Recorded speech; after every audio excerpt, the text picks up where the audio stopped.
política de subsidios, de bonos focalizados, ¿no?, a las personas y a las familias pobres que lo necesitan. Pero la pregunta es, ¿cómo generamos ingresos para esas familias, ingresos constantes, sostenibles, a través del empleo, que es lo que queremos crear en este momento? Me parece que ya tenemos conectados al ex ministro de Economía, Alonso Segura. Señor Segura, ¿cómo está? Buenos días. Hola, Omar, buenos días. ¿Ya me escuchan? ¿Me escuchan? Ahora sí, perfectamente. Ante todo, feliz cumpleaños. Entiendo que eso es cumpleaños. Muchísimas gracias. Sí. Bueno, feliz cumpleaños. Quería partir con el tema a ver, las cifras son realmente preocupantes, un poco de lo que se esperaba en realidad con la pandemia y la crisis económica, pero empecemos. ¿Qué significa para el país haber subido de 20 a 30% de pobres, de tener casi 10 millones de pobres? Es un retroceso de más de 10 años, más de una década en términos de reducción de pobreza, ¿no? Ahora, el impacto, hay, digamos, dos factores importantes que mencionar. Uno, que el impacto es diferente dependiendo de la ubicación geográfica de las personas, dependiendo del sector económico, ¿no? Por ejemplo, el impacto a nivel de Lima ha sido mucho más alto, y en costa después más que en sierra, más que en selva. Es decir, el impacto ha sido diferenciado en función del grado de informalidad de las regiones y formalidad, obviamente. Las regiones más formales han sufrido más. ¿Por qué? Porque han sido las que han acatado las medidas de paralización de manera más estricta, ¿no? Entonces ha habido ese efecto inverso de alguna manera en que uno creería ha impactado más en zonas fuera de Lima. No, Lima es lo que más sufrió, después costa, etcétera, etcétera, ¿no? Lo segundo, que sí es un factor importante para mencionar, es que esta medición de pobreza es de alguna manera una foto hacia atrás. La pobreza no se toma el último día del año, se va midiendo con la Encuesta Nacional de Hogares a lo largo del año, se va recogiendo la información. Y como sabemos, el año pasado fue un año absolutamente atípico, en que tuvimos, por ejemplo, más de 40% de la población que no tuvo un trabajo, o sea que la población ocupada cayó en 40%, ¿de acuerdo? Estamos hablando de, digamos, cerca de 8 millones de personas que perdieron su trabajo, pero esas cifras al cierre del año pasado, las cifras nacionales están solo al cierre del año pasado, ya era 5% de caída. Calidad de empleo es otra cosa, ¿ok? Es así, todavía se ha recuperado, pero menos. Pero el punto que quiero decir es que estas cifras son terribles, pero reflejan lo que ocurrió en promedio el año pasado, en gran parte del año pasado, no lo que estamos viviendo hoy. Cuando tengamos las cifras del 2021, va a ser un poquito más clara porque no va a haber tanta diferencia entre un mes y otro, un trimestre y otro, ¿de acuerdo? Entonces esa es la parte, digamos, un poquito para poner digamos, el sesgo un poco menos negativo, ¿no? Pero efectivamente hemos regresionado 11 años en promedio en términos de reducción de pobreza, y en algunas regiones, zonas del Perú, podemos estar hablando de 13 o 14 años, ¿no? Pero ya debe estar mejor, Segura, ¿no? El aumento de la pobreza, ¿podemos ver la causa únicamente en la pandemia y en la emergencia sanitaria, o también en función a la actuación de algunas autoridades regionales y del Ejecutivo? Ha sido fundamentalmente el resultado de las medidas de aislamiento, ¿no? De las cuarentenas. Ha sido fundamentalmente eso. Lo que podemos discutir es si las medidas fueron adecuadas, uno, y dos, o fueron excesivamente severas, y dos, si se implementaron adecuadamente otras estrategias para evitar que estas cuarentenas fueran tan rígidas o tan largas, ¿de acuerdo? Pero el incremento de pobreza responde a la imposibilidad de las personas de poder trabajar o de que sus fuentes de ingreso del trabajo se reduzcan sustancialmente. Ese patrón que les dije de pobreza también se ve en empleo y también se ve en ingresos o en gastos de los hogares, ¿no? Los ingresos de los hogares se cayeron el año pasado en promedio casi 21%. Los gastos se cayeron algo menos, 16%, pero es bastante, es fortísimo, ¿no?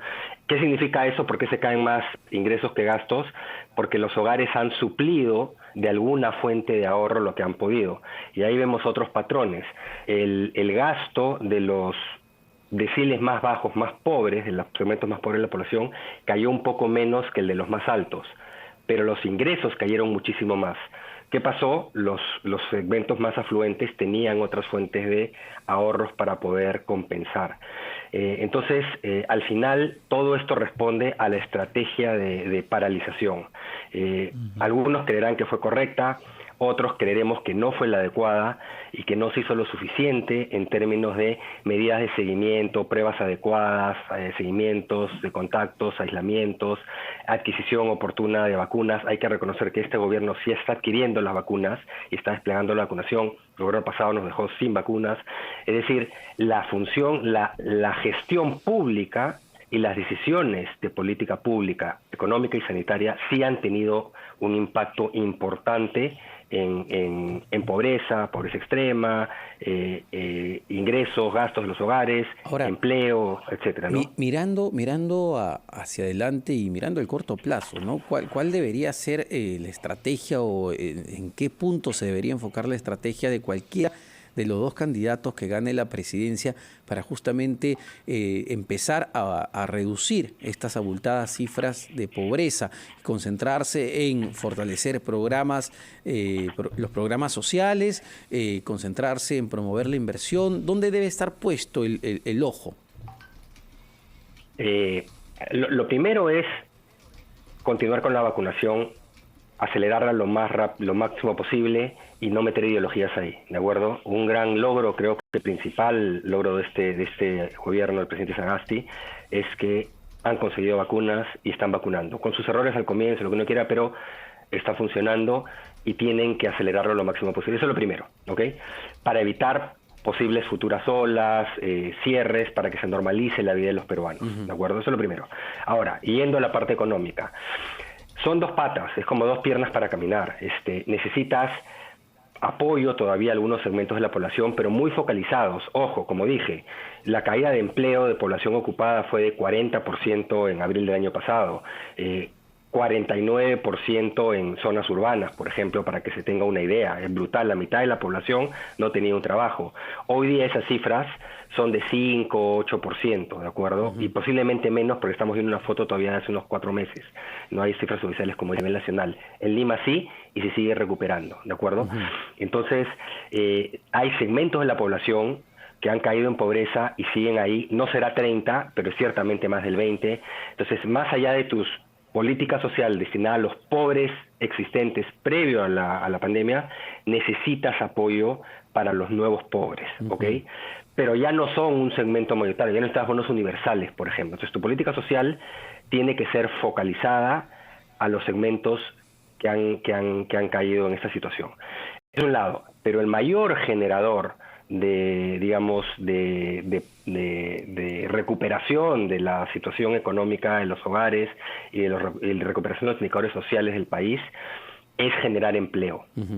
Y el empleo, una parte pequeña la puede generar el Estado con programas temporales, impulsando adecuadamente y de manera eficiente la inversión pública, por ejemplo, algunos programas de empleo temporal, pero por ahí no va. El empleo, el gran empleo lo genera el sector privado. Entonces tenemos que generar las condiciones para que haya inversión privada que genere empleo.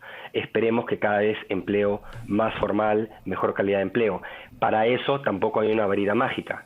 Para eso hay que trabajar en políticas de largo plazo, hay que trabajar en invertir más en educación, en salud, en capital humano, políticas para reducir la heterogeneidad productiva, ¿sí? lo que llamamos algunos, PIROES, etcétera, diversificación productiva, trabajar en insertar a la PYME, que es el gran generador también de empleo, lamentablemente informal, poder insertarlo en cadenas de valor, mejorar su calidad, etcétera, ¿no?